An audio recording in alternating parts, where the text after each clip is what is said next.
Բարև ձեզ արգելի գործընկերներ, հատուկ շնորհակալություն եմ ուզում հայտնել Սպուտնիկ Արմենիայի անձնակազմին այս այսօրվա կազմակերպման եւ հրավերի համար։ Այո, աշխարհը փոխվել է, ոչ թե փոխվում է, արդեն փոխվել է եւ Պոտսդամյան աշխարհակարգը գոյություն չունի։ Սա ակնհայտ է։ Պոտսդամյան աշխարհակարգը գոյություն չունի, աշխարհը այլևս բազմաբևեռ է եւ առնվազն նշмарվում են 3 գլոբալ ուժային կենտրոններ, դա Վաշինգտոնն է, Մոսկվան է եւ Պեկինը։ Իհարկե լուրջ դերակատարում ունեն նաեւ Լոնդոնը, Բրյուսելը, Դելին, դժբախտաբար Անկարան, բայց փաստը սա է։ Ակնհայտ է, որ Թեհրանը կներեք, ունի դա բարեբախտաբար, դա կասեմ։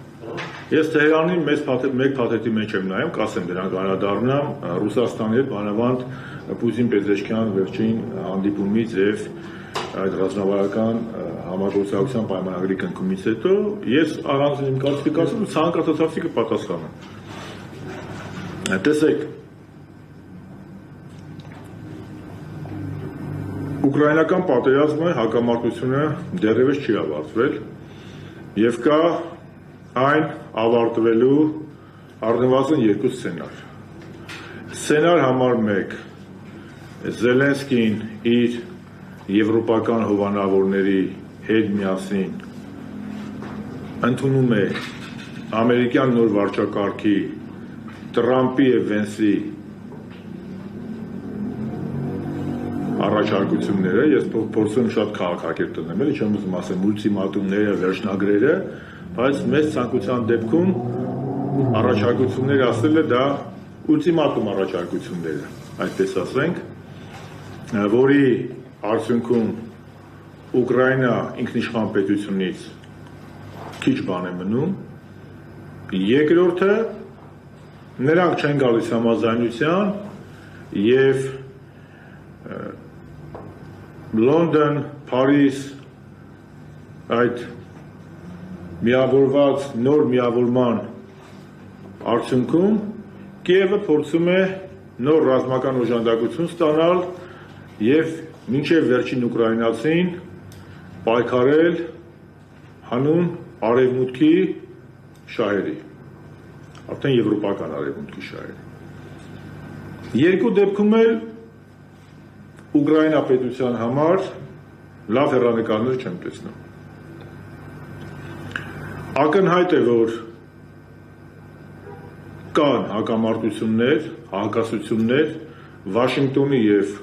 Միացյալ Եվրոպայի միջև, սա ակնհայտ է։ Ինչով դա կավարտվի, չեմ կարող ասել, բայց ակնհայտ է, որ Միացյալ Նահանգները Տրամպի կառավարման շրջանում գնում են դեպի Միացյալ Նահանգների բացառիկության ճանապարհով, որպես աշխարհի թիվ 1 գերտերություն հաստատելու ճանապարհով եւ պատահական չի, որ Տրամպը շատ հստակ հայտարարում է, որ Միացյալ Նահանգները դա արևմտյան կիսագնդի տերնուտ իրականն է լինելու։ Արևմտյան Գրելանդիայի խնդիրը դրա համար ի հայտ եկավ, Կանադայի խնդիրը, Պանամայի խնդիրը, սա ակնհայտ է եւ նաեւ նշեց, որ Միացյալ Նահանգները այլևս ի տարբերություն Բայդենի վարչակարգի չի պատրաստվում իր հարկատունարի գումարները ուղղել դեպի գլոբալ արևմուտքի շահերի սպասարկում, որը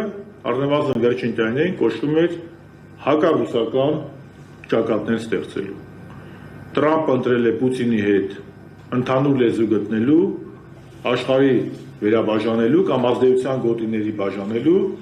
ճանապարհը։ Ինչով դա կավարտվի, կապրեն կտեսնենք, ես սցենարներն ասեցի։ Իմ մոտ այնպիսի տպավորություն է, որ եվրոպական մայրաքաղաքներում ոչ այնքան Ուկրաինայի ճակատագրով են անհանգստացած, այլ անհանգստացած են, որ այդ Ուկրաինայի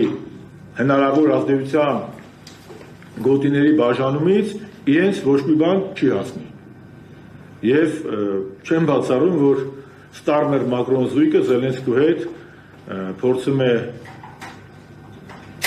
հանդիպել ամերիկյան վարչակարգին, որպեսզի նաև